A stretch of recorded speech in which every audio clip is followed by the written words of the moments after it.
All right, let's just dive right in.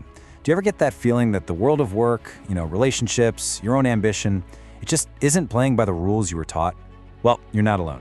What if I told you there's a framework, a kind of playbook that explains why things can feel so unfair? Turns out a political thinker from the 1500s might just have the most relevant advice for winning in today's world. This quote just hits the nail on the head. So many of us reach a point where we look around and realize that the simple things we learned growing up, work hard, be honest, be a good person, they don't always pay off the way we thought they would. The hardest worker doesn't always get the promotion, and just waiting your turn, that doesn't seem to work either. It feels like there's a totally different game being played under the surface. And this lays it out perfectly. On the left, you've got the stuff we were told in school, the virtues. But on the right, that's how things often actually work. It becomes less about your individual grind and way more about navigating this complex web of alliances, unspoken rivalries, and just everyone else's hidden agendas. So this feeling, this sense that the rules have suddenly changed on you, turns out it's not a new thing at all. It was actually described centuries ago by a guy who was kind of obsessed with seeing the world not as we wish it was, but as it really is. And that guy was Niccolo Machiavelli. Now, his main point wasn't, go be an evil person, not at all. It was about being a realist, a pragmatist. He said, look, if you stop expecting the world to be fair, and you just assume that pretty much everyone is acting in their own self-interest, well, their actions suddenly make a whole lot more sense. They become predictable. It's not about being paranoid, it's about gaining clarity. Okay, so if this is the game we're all playing, what kind of person is actually good at it?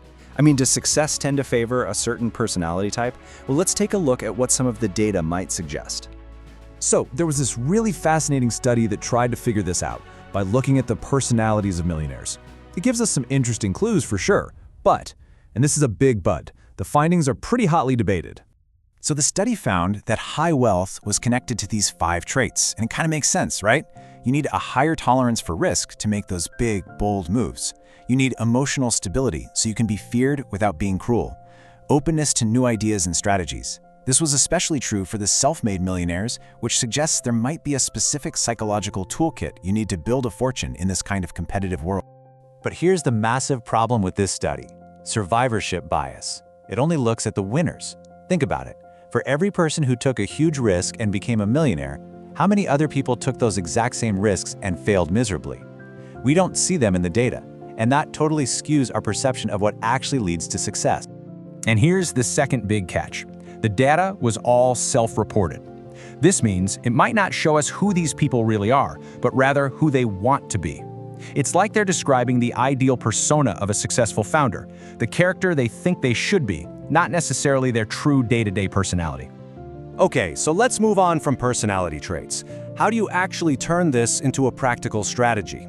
If you're a leader or an entrepreneur or really anyone trying to make something happen, Machiavelli actually offers a playbook that's just as powerful today as it was back in Renaissance Florence. These 5 principles are basically the blueprint. It all starts with surrounding yourself with smart people who will actually challenge you. Then it's about knowing how to command, how to delegate, being willing to make the tough calls, learning from the giants who came before you, and maybe most important of all, having that unshakable belief in yourself. Okay. Now for that line, the one everyone knows and usually gets totally wrong.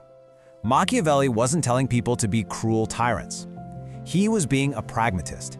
He was saying, look, love is unpredictable, it's fickle, but fear of consequences, that's a much more reliable motivator.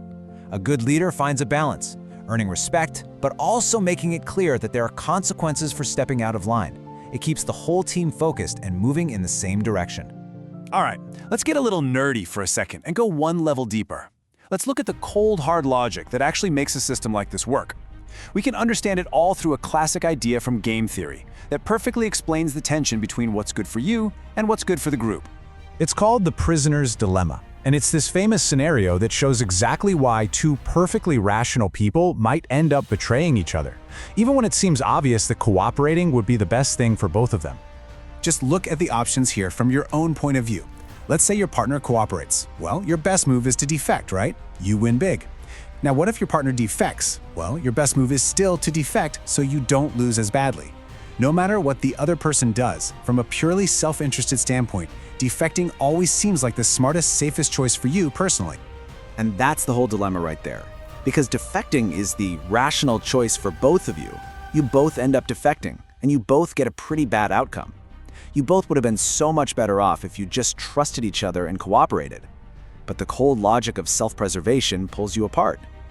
So how do you break out of this cycle of mutual distrust? Well, a really savvy Machiavellian-style leader can actually change the rules of the game.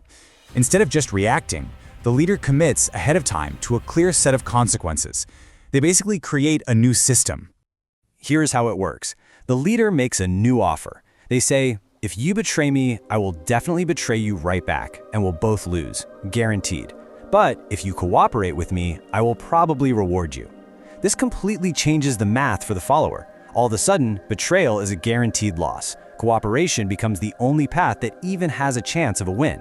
Now this system, yeah, it's unequal. You could even call it exploitative, but what it does is create a stable path out of that impossible dilemma. The leader basically rigs the game to make cooperation the only logical choice for the follower. It's a cold solution for sure, but it's a solution nonetheless.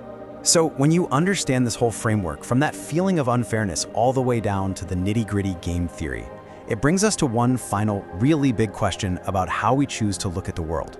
So is this Machiavellian playbook just a cynical guide to manipulating people to get what you want? Or is it something else? Is it simply a clear-eyed, pragmatic acceptance of how human beings and systems of power actually work?